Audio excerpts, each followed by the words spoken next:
city's coldest, you should know this. I've been rapping like a veteran, not a novice. Different flow when I drop a track. Yes, people, how's it going? Welcome back to the channel. As you can see from the title of the video, today I'm going to be reacting to Led Zeppelin When the Levee Breaks, or Levee, yeah, it's Levee, alright. Yeah guys, this has been a big request since I put out my Kashmir reaction, which did very well. You guys really enjoyed that one from what I can see and the response on that video, so that's always good. We started off the Led Zeppelin journey with the No Quarter version that they did, or the original track, No Quarter, moved on to Tool's reaction, or I can't even speak, moved on to Tool's version of that No Quarter.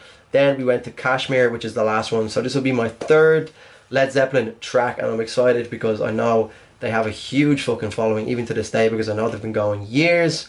They're a very, very influential band in this kind of music, I suppose genre, whatever you want to call it. I suppose it's kind of like a progressive metal slash rock slash kind of like, how do you describe their music? I don't know. I don't think they have one particular genre.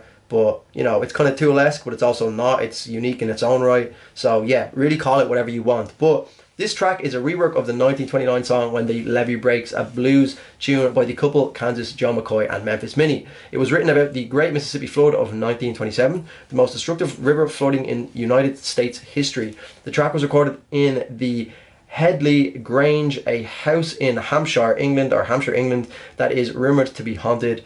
In addition, the instrumental was slowed down to give it a heavy effect, so vocalist Robert Plant is the only person performing in a normal speed, which is, okay, that's different.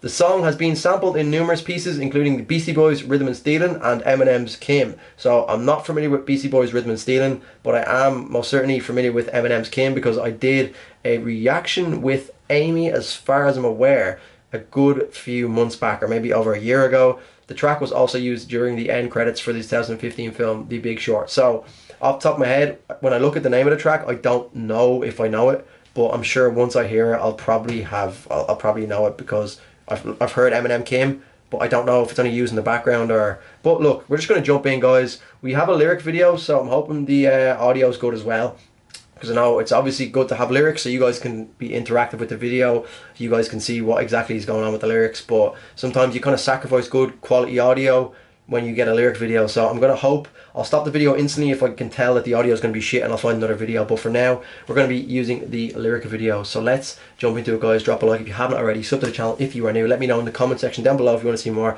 Led Zeppelin. That was an absolute mouthful. And yeah, let's go. Am I still recording? Yes, we are. I'm going to hit back and let's go.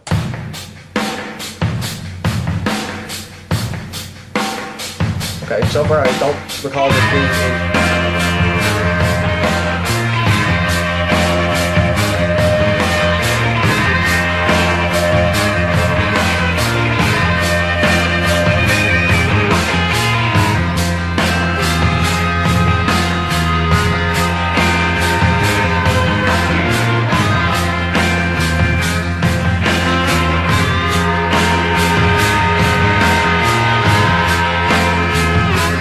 Old school swag.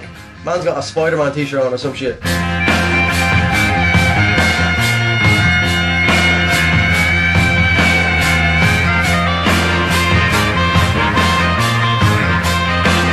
haircuts back in the day were mad. Or lack of haircuts, I should say.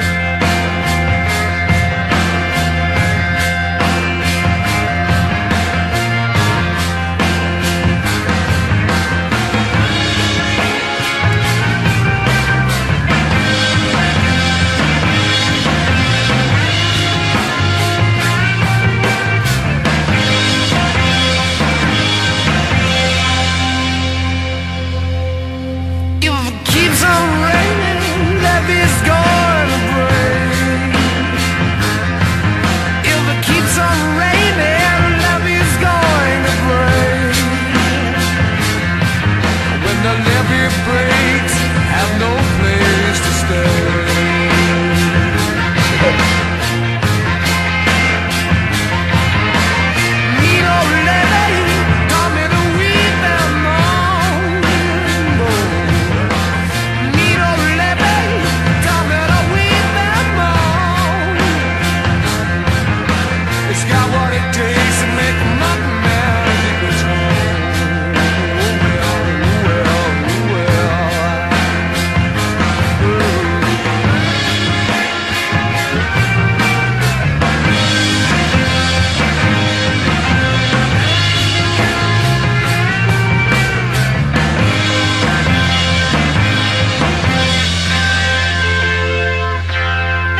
southern sound to it though. Even all this is so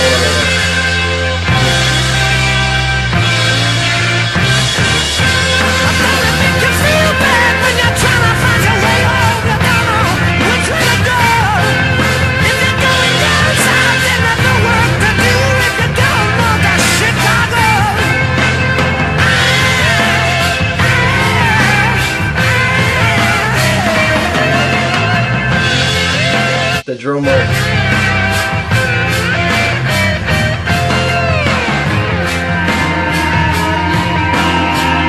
Straight back into that rolling drum.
Why is that so good? I don't know why that is good.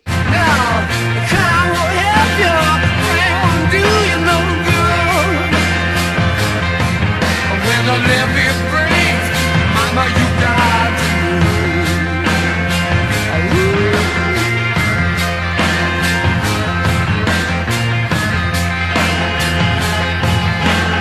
last night, I sat on the levee alone.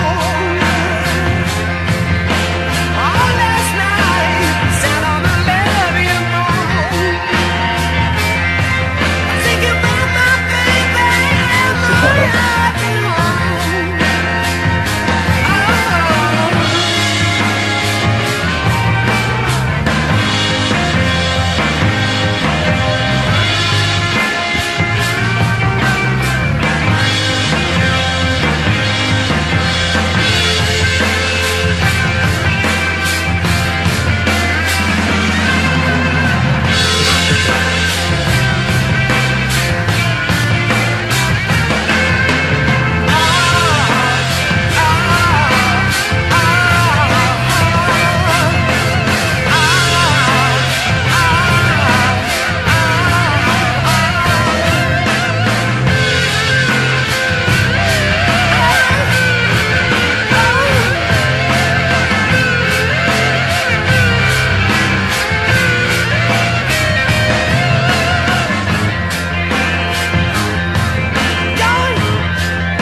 I think to truly appreciate Led Zeppelin, similar to Tool in certain tracks, they do kind of demand your utmost attention to really appreciate what they can do on a musical standpoint, because I mean you can kind of just listen to it passively and not really pay attention, but like for example I'm listening really attentively and carefully, and I'm noticing the little drum nuances in the background like that you wouldn't usually hear, I don't think, if you're not paying real like specific attention to the instrumental side of things, because there is a lot of parts of the track where Robert Plant isn't singing, so you're kind of left with this open area to fill. But a lot of people who maybe don't appreciate instrumentals and certain small aspects like that of a track maybe would just think, oh well, it's not a great song. But these guys are obviously huge for a reason. It's kind of cool that I've gone backwards in a sense, because I know people say, like you can see the poster in the background, we got the Tool poster up on the wall.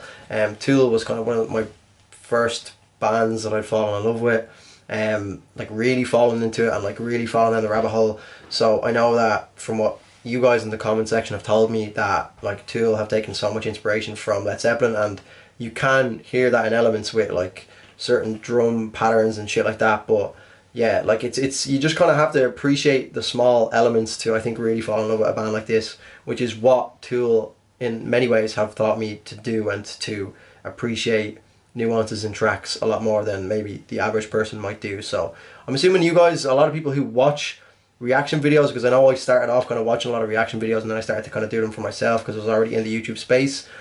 I think if you watch a lot of reaction videos and you watch people break down music, you generally have a little bit of a different ear, or you appreciate certain tracks more. And especially when you watch someone else all the time listen to a track that you have loved for so long, I think you start to notice smaller little details and finer details that you wouldn't have heard the first time you listened to it, so, or the other times you've listened to. So yeah, really enjoyed that track again. I mean, it's different. They're not like your more modern day metal has like your build up and then your huge drop, and it's, I mean, from a first time listen can maybe sometimes be very much easier to listen to because you're getting that kind of instant feedback with a track like that.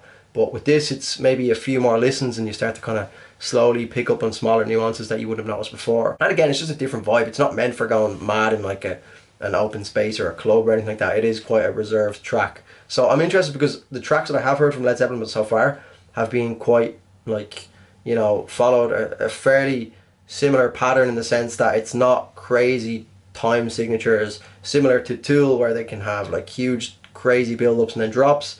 Led Zeppelin seem to be kind of like a more of a psychedelic-y, trippy, progressive sounding rock genre, which again is, it's hard to define them by a particular genre because they do have so many different sounds. But yeah, that is going to be the video, guys. If you did enjoy, please do drop a like, subscribe to the channel if you're new. I'm going to need you guys to help me out on which tracks I need to do next, so do let me know in the comment section down below. It really is much appreciated, because this is how I got to this track. Because I mean, how do you pick out what track is good to do when they've got so many huge songs? So yeah, that's going to be me, guys. Thank yous as always for watching. I'm signing out. See you in the next video. Cheers.